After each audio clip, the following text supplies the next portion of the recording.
Bonjour à tous et bienvenue dans cette nouvelle vidéo. Alors aujourd'hui, je vais vous présenter quelque chose qui me tient à cœur. Alors c'est pas vraiment le jeu en lui-même ici qui me tient à cœur, mais c'est plutôt la console et le type de jeu que proposait cette console. Pour moi, je pense que c'est l'une des consoles qui m'a le plus surpris et pour laquelle j'ai vraiment un énorme coup de cœur en fait, alors que c'est pas du tout le type de console pour moi. J'ai 34 ans. Comme vous pouvez voir ici, c'est une console qui va de 3 ans à 8 ans. On ne peut pas vraiment dire que ça soit pour moi, mais j'ai trouvé que la qualité de fabrication, la qualité aussi des jeux qui étaient proposés pour les enfants, euh, et tout le système qui va avec, en fait, tout le système ludique que propose Sega, j'ai trouvé ça vraiment génial. Et quand je vois que cette console, la Sega Pico, alors pour tous les gens qui n'ont pas encore de connaissances par rapport à cette console, je vous invite à regarder mon grand dossier sur la Sega Pico que j'ai fait il y a énormément de temps avant. C'était, je crois, même ma première console que j'ai présentée. Je crois que c'est la toute première console que j'ai présentée. J'ai fait un dossier en 4 ou 5 vidéos. Et donc je vous invite à aller voir cette vidéo parce que je ne vais pas reparler vraiment de la Pico, ça sert à rien. Là on va plutôt présenter ce jeu et puis après je vais faire la petite vidéo sur ce jeu évidemment. Donc la Sega Pico c'est la console qui a été le plus longuement fabriquée par Sega. Elle a été fabriquée pendant plus de 12 ans. C'est une console qui a énormément fonctionné au Japon. C'est une console qui a eu énormément de succès. Il faut quand même pas oublier que c'est uniquement pour les 3 à 8 ans. Donc ce n'est pas pour une cible très large que cette console est destinée. Et pourtant, elle a été vendue pendant plus de 12 ans. Et enfin en tout cas produite déjà pendant plus de 12 ans. Et certainement vendue bien après. Puisque après la Pico, il y a eu la Pico Bina qui s'est vendue, elle, plutôt pas mal aussi. Elle s'est vendue, je crois, à presque 400 000 exemplaires dans l'espace de 3 ans. Je crois qu'il y a eu 3 ans de vente. Donc la vraie dernière machine que Sega a construite pour se brancher sur on va dire sur une télé, ça a été la Picobina. Donc en fait, ils ont construit encore des consoles au Japon jusqu'en 2008. Voilà, donc juste pour vous montrer, mais je ne sais pas si vous allez vraiment voir quelque chose. Ici, vous avez la console qui s'ouvre comme ceci et vous avez une partie la partie pour mettre la cartouche et la partie pour bouger le stylo qui sera donc bougé en même temps sur votre écran de téléviseur. Voilà, donc ça pour la Sega Pico, je ne vais pas en dire plus parce que j'ai fait un grand dossier et ça vous pouvez le retrouver sur ma chaîne. Et donc regardez cette console d'un peu plus près en détail. Alors aujourd'hui, Pokémon, alors Pokémon évidemment, Pokémon c'est Nintendo et Nintendo Sega, mais bon, vous voyez, ce jeu est sorti en 2003. Donc c'est un jeu qui est entre guillemets assez récent, puisque 2003, on va dire, en pleine PlayStation 2. On n'est pas du tout encore dans la PlayStation 3, mais on est en pleine PlayStation 2. On est vraiment à fond dans la PlayStation 2 et dans la Xbox.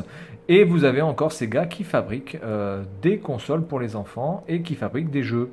Donc ici on a Pokémon. Alors c'est pas l'autre connasse là avec ses cheveux roux là qui est là. Alors moi je suis désolé mais Pokémon c'est pas que honnêtement je vais pas te dire que je trouve ça con parce que évidemment Pokémon c'est par rapport à une certaine période où les gens sont nés. Moi je suis né malheureusement à une période où Pokémon j'étais déjà trop âgé. Et ça ne m'a jamais intéressé. Cependant, je peux trouver l'intérêt dans tout ce qui peut être système de combat, etc. et entre guillemets, de RPG, etc. Ok, c'est très bien, mais bon, pour moi, honnêtement, Pokémon, ça me parle pas. Donc, je veux dire, je connais que lui, il s'appelle Sacha, voilà, je connais Pikachu, et après, je connais pas la troupe de connards qui est tout autour de lui, j'en ai rien à foutre. Mais, attention, avec respect, je pense que Pokémon, c'est pour une génération qui n'est pas la mienne. Et donc voilà, mais j'ai quand même voulu vous présenter ça parce que c'est surtout par rapport à tout ce qui peut être aussi packaging. Regardez-moi quand même la boîte phénoménale. Alors ces boîtes-là ne sont que des boîtes japonaises puisque Pico s'est vendu aussi aux États-Unis pas trop mal, et en Europe, quasiment pas du tout. Mais les boîtes européennes et les boîtes américaines sont uniquement en carton, style Super Nintendo, etc. Donc c'est franchement de la merde. Donc voilà le packaging avec vraiment une boîte en... Celle-là, franchement, pour la péter, il faut y aller.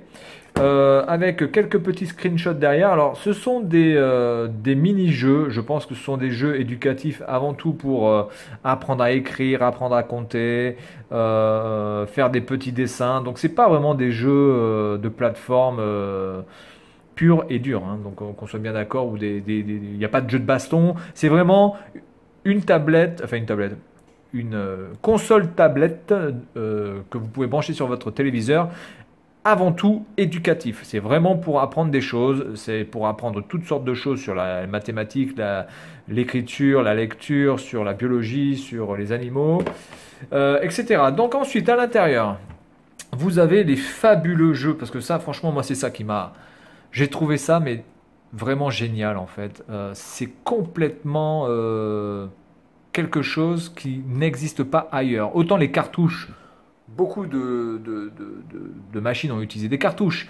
Les CD, beaucoup de machines ont utilisé les CD. Les Blu-ray, beaucoup de machines utilisent les Blu-ray. Donc, bon, globalement, c'est pas quelque chose. Mais ça, c'est vraiment énorme parce que, oui, c'est une cartouche.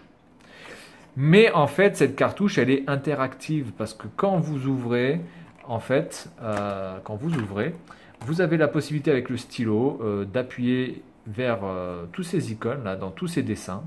Et ça fait une interaction à l'écran. Alors vous pouvez le faire soit sur la partie tablette avec le stylo, soit directement sur le dessin. Et ça fait une interaction directement sur l'écran. Donc ici, je pense que c'est avant tout pour apprendre l'écriture et la lecture. On va dire apprendre le basique japonais. Voilà. Avec des dessins qui sont franchement sympas. C'est sympa pour les gosses parce que vous avez des dessins qui sont très colorés et à la définition vraiment excellente. Vous pouvez regarder. C'est pas dessiné à l'arrache, c'est pas imprimé à l'arrache. Hein, c'est vraiment très très bien imprimé. Même de très très près, vous pouvez voir, on voit pas vraiment de pixels ou quoi que ce soit. C'est vraiment magnifique.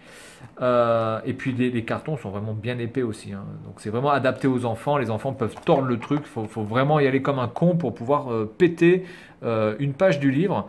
Donc là aussi, je pense que c'est pour apprendre l'alphabet. Donc je pense que c'est un jeu d'alphabet, c'est un jeu de lecture avant tout. Et comment la machine peut savoir quand je tourne une page? Eh bien, c'est tout simplement parce que vous avez ici un capteur. À chaque fois que vous ouvrez une page, il y a un capteur qui s'ouvre et qui laisse passer la lumière et qui donc connaît par rapport à quel capteur a laissé passer la lumière, dans quelle page vous êtes. Alors c'est un peu long parce que des fois quand vous tournez la page, évidemment sur la télé c'est pas automatique. Hein. Il y a quand même un délai de latence de 4-5 secondes à peu près. Ça dépend un petit peu du jeu, si le jeu est lourd ou pas, mais globalement c'est à peu près ça. Voilà, donc ici, même chose, on voit Sacha avec... on ne sait pas qui c'est, elle. Alors lui qui a toujours les yeux fermés, donc c'est un peu chiant parce que je sais pas comment il fait pour marcher du coup, puisque... Ah non, on sait pas, c'est un petit peu bizarre. Voilà, vous pouvez voir vraiment la finesse des détails. Franchement, c'est super beau. En plus, c'est sur... ça fait un effet un petit peu glacé. Ici, je pense qu'on est plus dans la partie amusement, vous voyez. Après avoir appris plein de choses au niveau peut-être de la phonétique et de l'écriture japonaise, eh bien, il y a la partie... je pense, détente, avec peut-être des chansons, des karaokés, parce que bon, ils sont très très fans de karaoké. D'ailleurs, je pense qu'il doit y avoir une sorte de karaoké ici. Peut-être qu'ici, vous avez des jeux aussi. Et là, on est donc dans la dernière page. Et de ce que j'ai pu voir sur la jaquette, enfin sur la poche, sur le truc ici, je pense qu'il y a aussi une partie jeu, voilà, une partie dessin, voilà, plutôt sympa. Donc voilà pour le jeu, jeu qui est évidemment fabriqué au Japon et qui est d'une qualité exemplaire. Le plastique est vraiment magnifique, il est bien régulier, enfin c'est vraiment... J'ai pas envie de dire c'est une œuvre d'art, mais là j'ai envie de dire que pour les enfants, Sega c'est pas foutu de la gueule des enfants, ils ont vraiment proposé quelque chose de qualité. Bon, ici on a une carte de garantie ou une carte de satisfaction, comme d'habitude, et donc on a la notice. Alors, est-ce que la notice est en couleur? Parce que moi, la majorité des notices que je peux avoir, elles n'étaient pas en couleur. Donc, mais celle-ci a l'air d'être en couleur. Alors, on est parti. Voilà, donc là, on vous dit comment, qu'est-ce qu'il faut faire avec la cartouche et ce qu'il ne faut pas faire. Là, on vous explique un petit peu comment fonctionne la Pico, c'est-à-dire où sont les choses, le bouton on-off, le stylo, le bouton pour valider, pour se déplacer, si jamais vous avez besoin de vous déplacer, ou ça peut servir aussi de bouton de validation hein, aussi.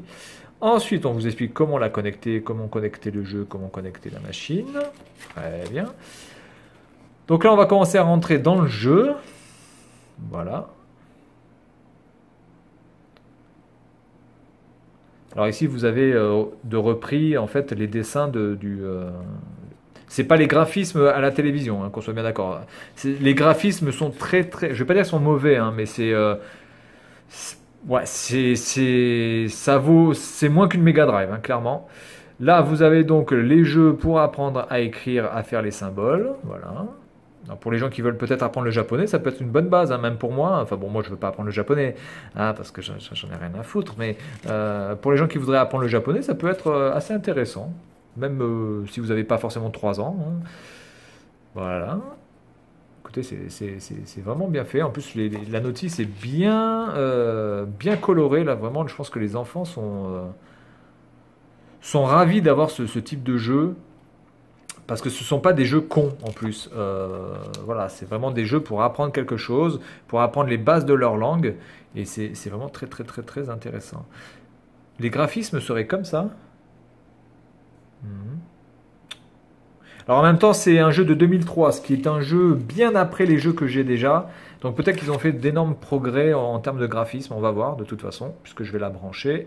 Vous aurez la vidéo juste après. Ok, donc là on est toujours dans le même truc. Ensuite, je ne sais pas ce que c'est, on verra. Donc là on vous dit qu'il faut jouer avec le stylet. Donc là vous avez l'icône pour vous dire qu'il faut jouer avec le stylet sur la partie tablette. Là vous avez les personnages, donc à part Sacha je connais personne, et Pikachu. Là donc on a la partie je pense chanson aussi, voilà. Là on vous dit qu'on peut jouer avec les boutons de couleur.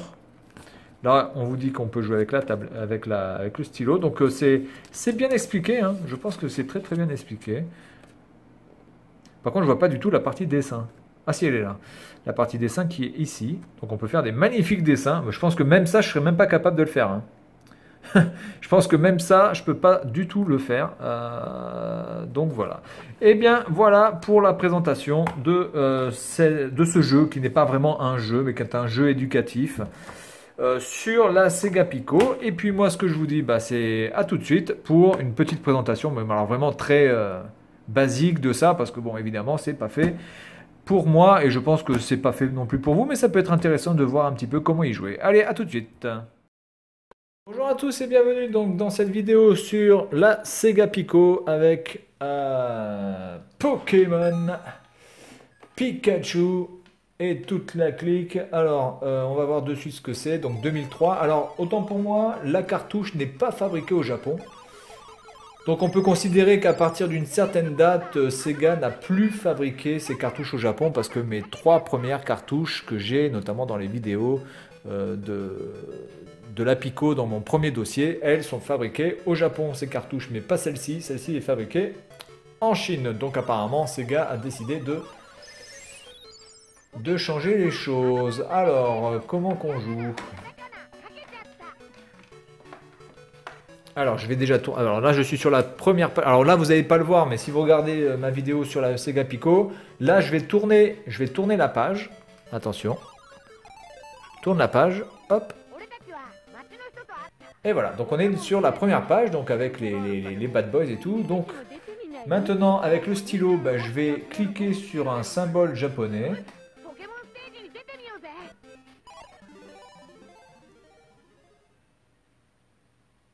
Et voilà, d'accord. Donc là, on va me demander d'écrire. Ouais, alors déjà que je sais même pas écrire en français, les gars. D'accord. Gauche, droite, bas, haut.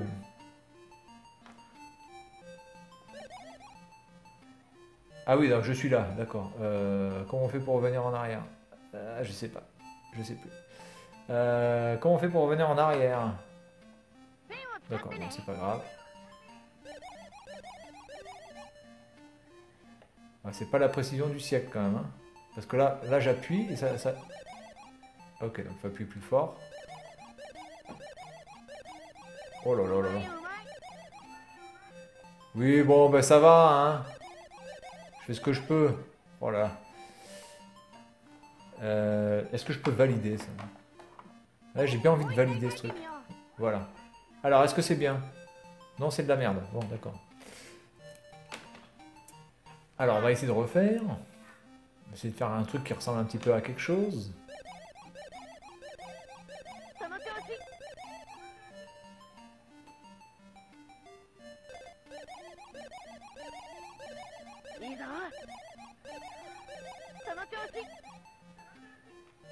Ok.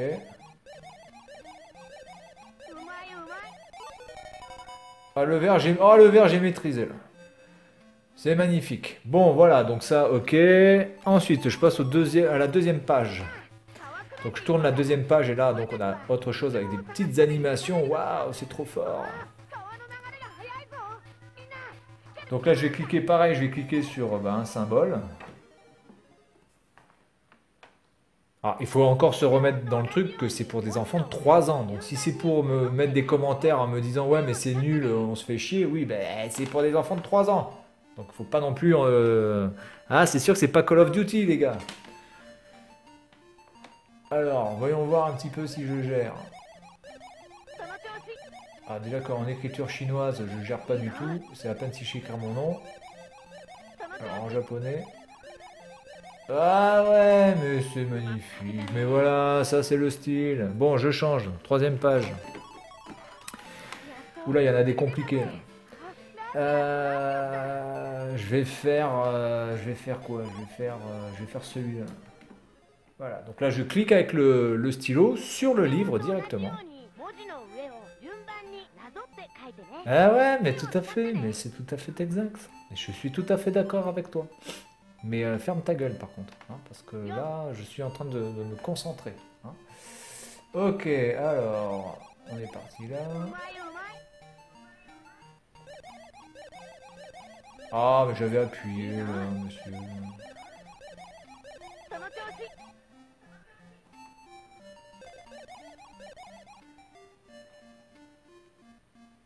Ouais, bon, c'est pas trop mal, c'est pas trop mal, c'est pas trop mal. Oui, bon, bah, je vais pas reprendre le truc, bon, c'est pas grave. Allez, on change. Je vais faire quoi là? Allez, on va faire celui-là. Alors, je sais pas s'il y a tous les caractères japonais, je sais pas si c'est tout, ou est-ce est-ce qu'il y a un autre volume, ou quoi que ce soit. J'en sais rien. Mais en tout cas, déjà, il y en a pas mal, hein, parce que là, il y en a 8. Enfin, là, je peux pas les compter, sinon je change de page, mais enfin, bref, il y en a quand même pas mal. Voilà. Alors, c'est bien parce que vous voyez, c'est avec des couleurs, donc l'enfant ne peut pas vraiment se tromper. Il sait que le rouge, voilà, il doit faire tout en une seule fois parce que c'est de la même couleur. Quand il y a 3 fois à faire, il y a 3 couleurs différentes. Donc ça, c'est plutôt... c'est quand même très, très, très bien fait, très pédagogique. Alors après, est-ce que ça suffit vraiment? Est-ce que ça suffit vraiment pour apprendre le japonais, ça, ou je pense qu'il faut quand même avoir un suivi avec les parents, etc. Ce n'est pas pour l'école, hein, ce n'est pas l'école ça, mais en tout cas, ça permet de faire pas mal de petites choses. Et donc là, je vais faire quoi? Parce que là, j'ai... Voilà, je vais prendre ça. Ça fait quelque chose, ça? Ah ouais, putain, c'est le dessin. Nom de Dieu, trop fort. Bon, ben on va se quitter là-dessus. Donc je sais pas ce que je vais faire d'ailleurs. Alors, parce que par contre, s'il y a un défaut dans cette console, c'est vraiment le fil du stylo qui est trop rigide et qui est un peu chiant à manier et qui a un petit peu tendance à toujours se foutre au mauvais endroit. Donc on y va, on est parti. Au revoir. Là, j'écris bien quand même. Je peux vous dire que c'est vraiment pas, enfin, c'est, faut avoir le coup de main, quoi. Je pense que...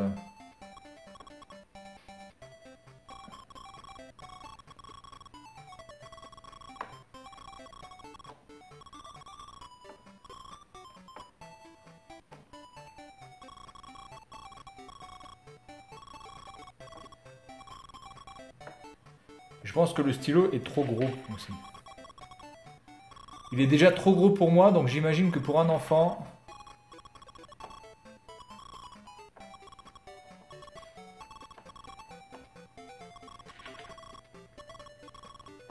Ça doit être un petit peu galère. Un enfant de 3 ans avec un stylo aussi gros, ça doit être un petit peu la galère.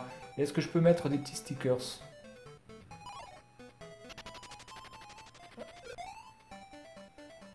Voilà. C'est mignon. Et voilà. Bon allez, c'est tout pour cette vidéo. J'espère que ça vous a plu d'avoir au moins découvert ce petit jeu, même si évidemment c'est pour les gamins. Et moi je vous dis à la prochaine.